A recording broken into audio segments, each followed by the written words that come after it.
signale chaque année environ 1 million d'observations d'OVNI. La plupart ont une explication très simple, mais 5% d'entre elles demeurent inexpliquées. Voici l'histoire de ces contacts avec les extraterrestres.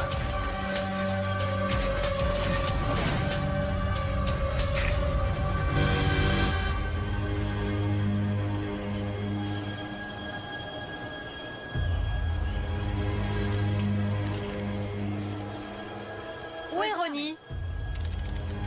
Va te laver les mains, le dîner est prêt. Dans la ferme des Johnson, c'est l'heure du traditionnel dîner familial du samedi.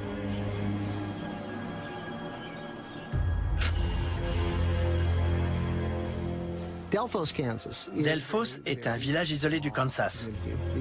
Et on a affaire ici à une famille de fermiers américains tout à fait typique. À table! Leur fils Ronnie est en retard. Il doit encore nourrir les cochons.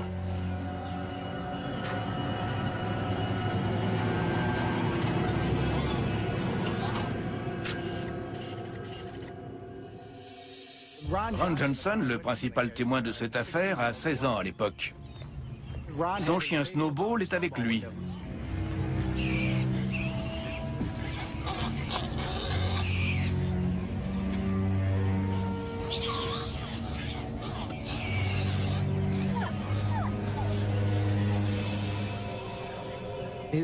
Son chien, Snowball, son fidèle compagnon, montre des signes de malaise en regardant le ciel. Qu'est-ce qu'il y a? Au loin, quelque chose l'inquiète.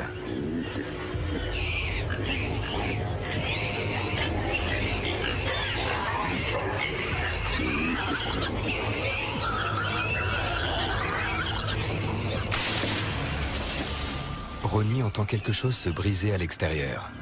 Papa?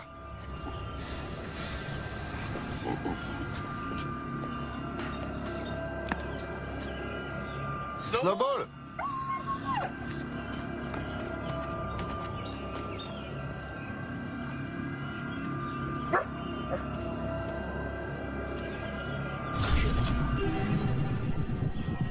Ron perçoit un autre son inhabituel qui semble venir de l'autre côté de la grange.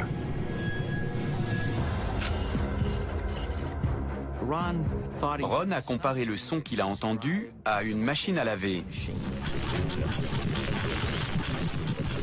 C'était un son métallique. Ron est à une vingtaine de mètres de l'origine du son.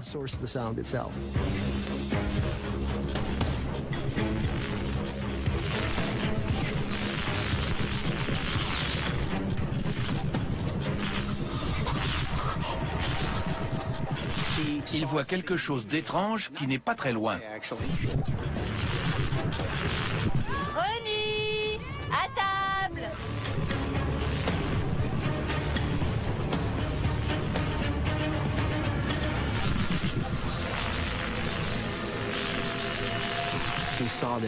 C'est un objet en suspension qui a la forme d'un champignon. 2,50 m de large près du sol, mais au-dessus du sol. Ron habitait une ferme très isolée. Il n'y avait ni base militaire, ni hélicoptère aux environs, et l'objet ne ressemblait pas du tout à un hélicoptère.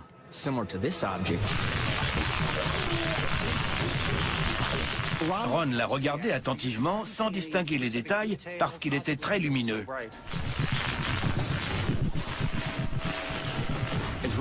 La lueur qui sort de la base de l'objet gagne encore en intensité. Ronnie pense voir quelque chose s'écouler de l'appareil. Une substance fortement lumineuse semble en sortir.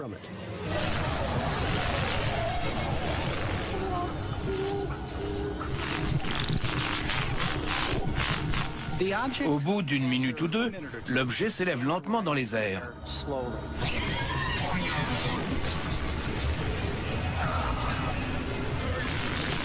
Les yeux de Ron le brûlent.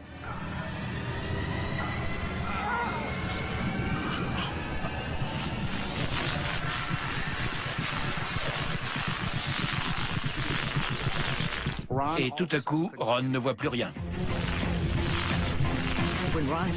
Ron n'a pas dit « je voyais des taches » ou « je ne voyais plus rien parce que j'avais la lumière dans les yeux ». Il a dit qu'il ne voyait plus rien. Il est devenu aveugle. Ronnie, tes yeux! Regarde! En quelques secondes, ses doigts se sont engourdis. Dans un champ isolé du Kansas, le jeune Ronnie Johnson découvre un étrange objet lumineux.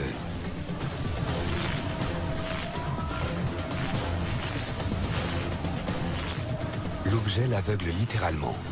Ce que Ron décrit, c'est une cécité totale. Mais Ronnie n'est pas le seul à ressentir des choses bizarres. Snowball! Snowball! Où es-tu, Snowball? Le chien de Ron est resté étrangement silencieux. Il n'a absolument pas aboyé. Il a déjà été signalé que quand un animal est conscient d'être en présence d'un ovni, il modifie son comportement et reste silencieux. Quelques secondes plus tard, Ron entend l'objet s'éloigner. L'objet prend de la vitesse sans pour autant atteindre une vitesse énorme. Après le départ de l'appareil, Ronnie retrouve la vue.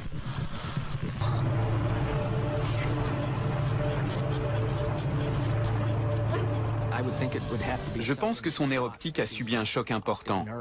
Et pendant un court instant, la communication a été coupée entre le cerveau et le nerf optique. Viens, mon chien. Ron se précipite naturellement vers ses parents. Maman! Papa! Tu es en retard, va te laver les mains! Papa, viens voir ça! Maman! Ronnie, tes yeux! Regarde!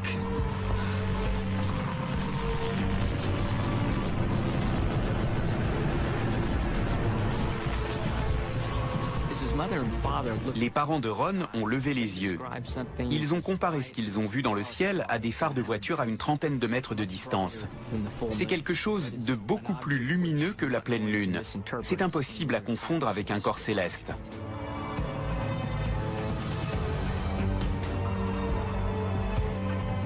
Ronnie emmène ses parents là où il a vu le vaisseau en suspension.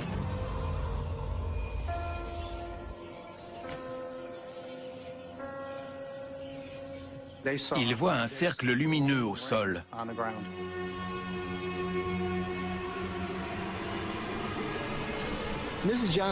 Madame Johnson est intriguée par le cercle. Elle veut voir de quoi il est fait. C'est une substance poudreuse. En quelques secondes, ses doigts sont engourdis, à l'endroit qui a touché le cercle. Elle a décrit une sensation de fourmillement, comme quand la circulation a été coupée et que la peau est engourdie.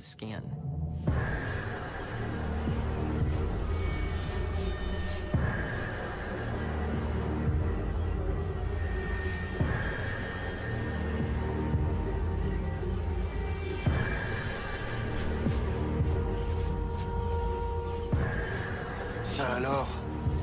Il remarque aussi une branche cassée. Tout près de l'endroit où Ron a vu le vaisseau. Il ne se rappelait d'aucune branche cassée avant l'incident.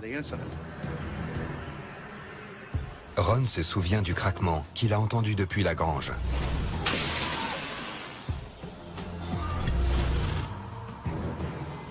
La branche cassée émet la même lueur que le cercle. Madame Johnson est allée chercher un appareil photo dans la maison. Elle a pris une photo du cercle et cette photo existe toujours.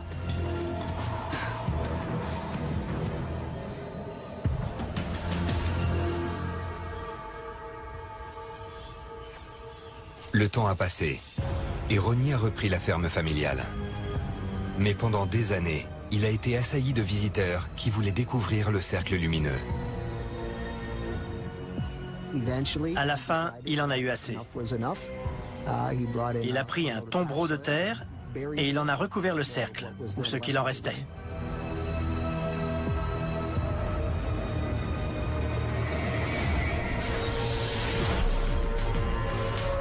Delphos est un des cas d'OVNI les plus étudiés de l'histoire. L'analyse des échantillons prélevés révèle que la substance blanche du cercle résiste à l'eau et brille dans l'obscurité. Elle contient aussi une forte concentration d'oxalate de calcium. Il s'agit d'un composé organique présent dans certains végétaux qui est corrosif et dangereux en cas d'ingestion. Les sceptiques ont conclu que ce cercle étrange n'était en réalité qu'un rond de sorcière, ces formations circulaires générées par le mycélium des champignons. Mais certains biologistes ont rejeté cette théorie, car ces formations naturelles ne résistent pas à l'eau et ne brillent pas dans le noir, à la différence du mystérieux cercle apparu près de la ferme des Johnson. Ronnie Johnson a ressenti des douleurs oculaires pendant 2 semaines après l'incident, et son chien Snowball a fini par devenir aveugle d'un œil. Jusqu'à la fin de sa vie, Erma Johnson a ressenti des engourdissements au niveau des doigts. Si je le vois, je suis censé faire quoi? Suis-moi. Il y a 3 grosses lumières. Il n'avait jamais vu ça. Ils vont nous traiter de dingues.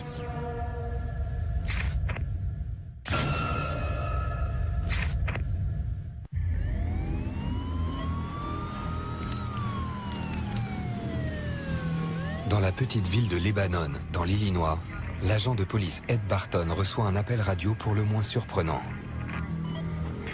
Lebanon, voiture 3. Laisse tomber les troubles de voisinage. Quelqu'un d'autre y va. Un routier a signalé un objet insolite dans le ciel. Tu es tout près.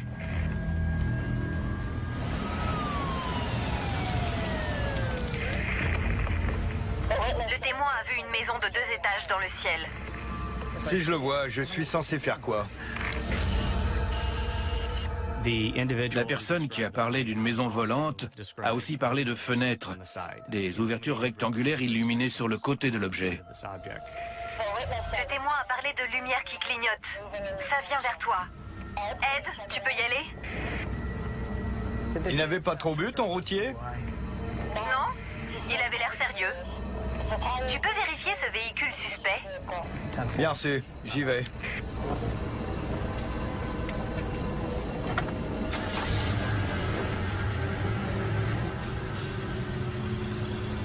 Je me suis entretenu avec l'agent Barton et je l'ai trouvé tout à fait crédible. Il m'a donné beaucoup de détails sur ce qu'il dit avoir vu ce soir-là.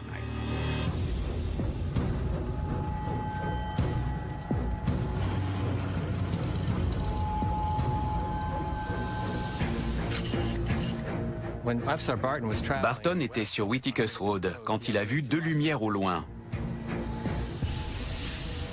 Il s'est dit que c'était un appareil qui voulait atterrir.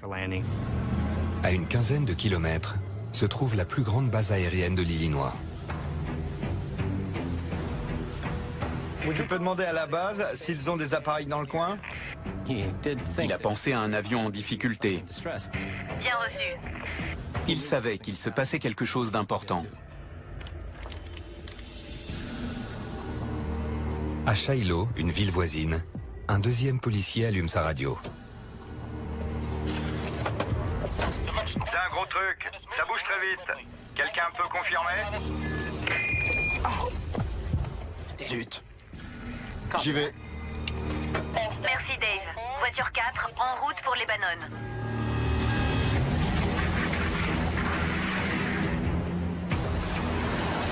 On dirait que les lumières changent de forme.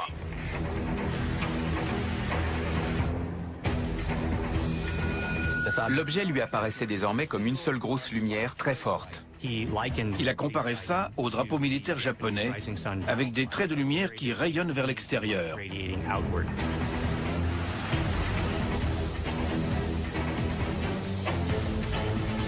Un policier qui voit un ovni a beaucoup plus à perdre qu'un citoyen lambda. Sa réputation et sa crédibilité sont cruciales. Et en signalant un ovni, il risque de les mettre en danger. Il y a une lumière très forte à l'est de la ville. C'est pas un avion, c'est pas la lune, c'est pas une étoile.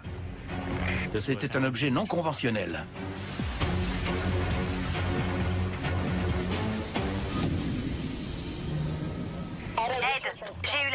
aérienne. Ils n'ont pas d'appareil en vol sur la zone. Aucun appareil en vol sur la zone.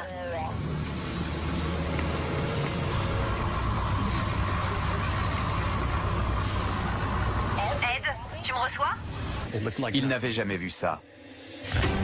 Mais bientôt, il ne sera plus le seul.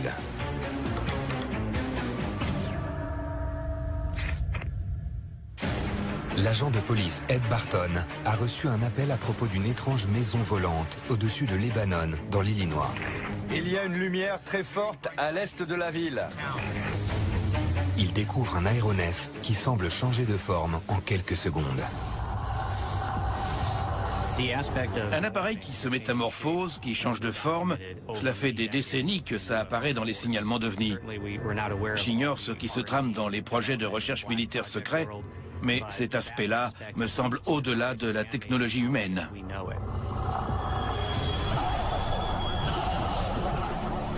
L'objet se transforme en un long triangle.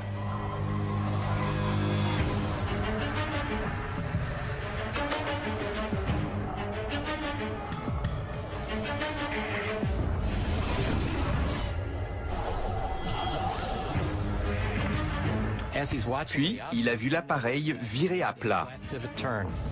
Cette manœuvre défie les principes de l'aérodynamique conventionnelle, car un aéronef s'incline forcément quand il vire de bord. Mais cet objet était silencieux, et il a viré à plat.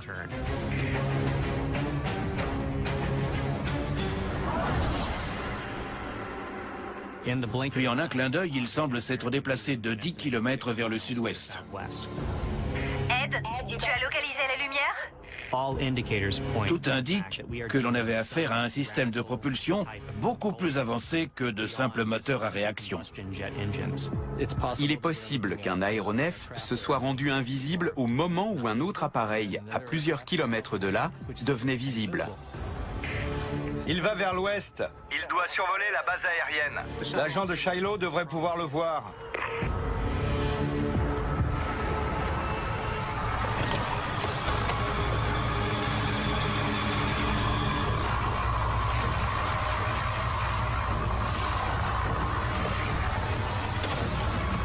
Il est en l'air. Il y a 3 grosses lumières. Il est très large. À 20 km de là, à Millstadt, en banlieue de Saint-Louis, l'agent Craig Stevens prend sa pause. Sa radio est allumée, mais il y a des parasites. Dave, peux-tu décrire la forme? On dirait une pointe de flèche.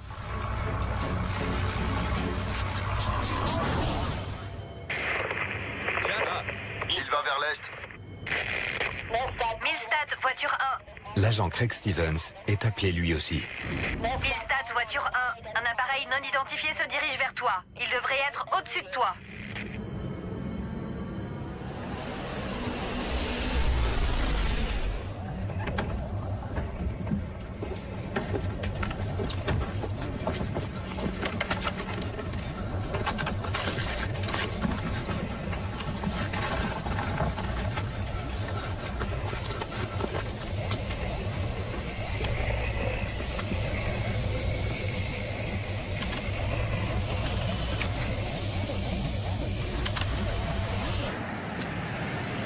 Suis-moi.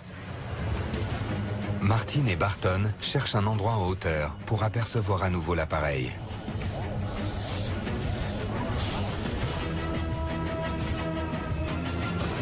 Mais il est trop tard. En quelques secondes, il avait disparu. L'objet s'évanouit à l'horizon.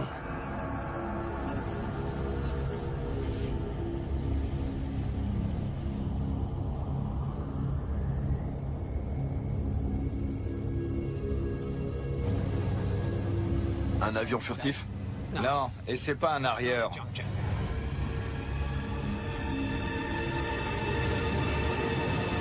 Ils vont nous traiter de dingues. Plus tard dans la soirée, chaque agent fait un compte-rendu séparé de ce qu'il a vu, accompagné d'un dessin de l'objet. La photographie prise par l'agent Stevens est trop floue pour fournir des détails sur l'appareil. La base aérienne rapporte que son système radar était désactivé le soir de l'incident. Ce qui ne permet ni de confirmer ni d'infirmer ce que les policiers ont vu. En 2002, le National Institute for Discovery Science, un centre de recherche non gouvernemental sur les phénomènes paranormaux, a révélé que l'objet aurait pu être un aérostat militaire expérimental. Mais cela n'a toujours pas été confirmé.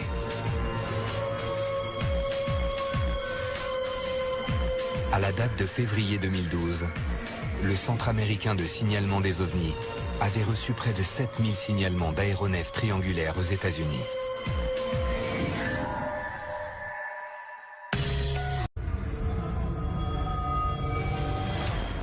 On signale chaque année environ 1 million d'observations d'ovnis. La plupart ont une explication très simple, mais 5% d'entre elles demeurent inexpliquées.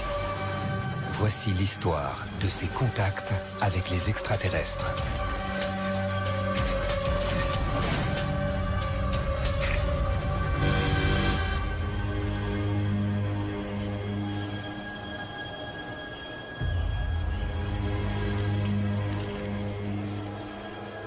Où est Ronnie? Va te laver les mains, le dîner est prêt. Dans la ferme des Johnson, c'est l'heure du traditionnel dîner familial du samedi.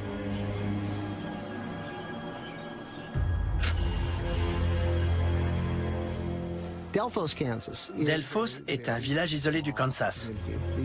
Et on a affaire ici à une famille de fermiers américains tout à fait typique. À table! Leur fils Ronnie est en retard. Il doit encore nourrir les cochons.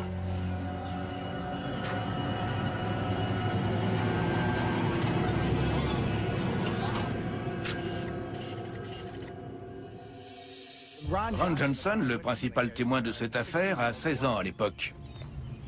Son chien Snowball est avec lui.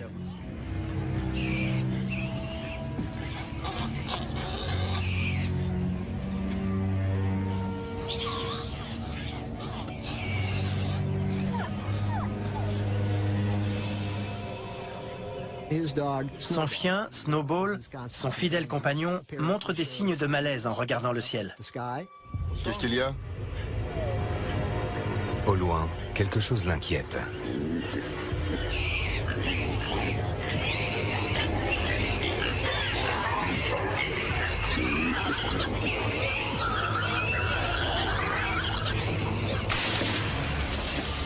Ronnie entend quelque chose se briser à l'extérieur. Papa?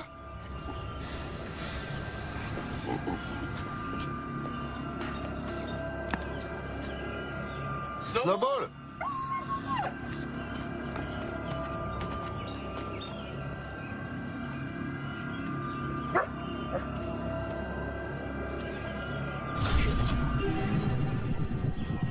Ron perçoit un autre son inhabituel qui semble venir de l'autre côté de la grange.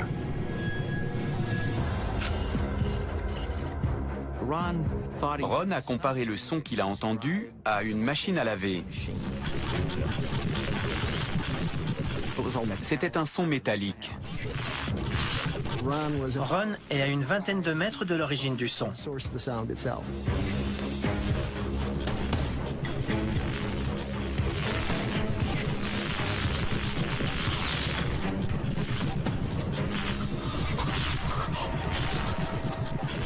Il voit quelque chose d'étrange qui n'est pas très loin. Ronnie! À table!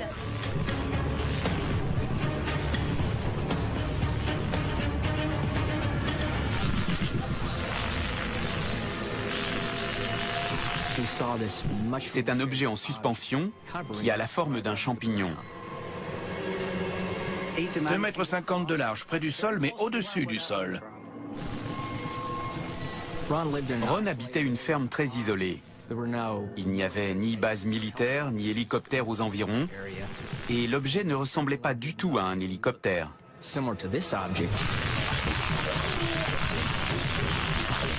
Ron l'a regardé attentivement, sans distinguer les détails, parce qu'il était très lumineux.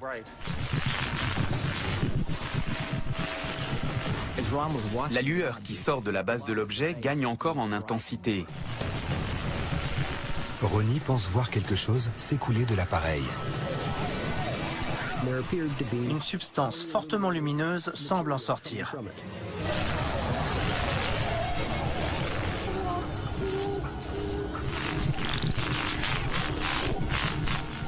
Au bout d'une minute ou deux, l'objet s'élève lentement dans les airs.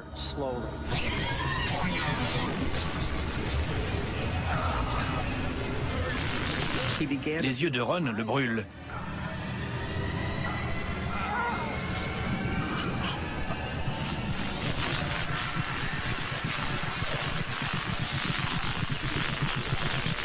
Et tout à coup, Ron ne voit plus rien. Ron n'a pas dit « je voyais des taches » ou « je ne voyais plus rien parce que j'avais la lumière dans les yeux ». Il a dit qu'il ne voyait plus rien. Il est devenu aveugle. Ronnie, tes yeux! Regarde! En quelques secondes, ses doigts se sont engourdis. Dans un champ isolé du Kansas, le jeune Ronnie Johnson découvre un étrange objet lumineux.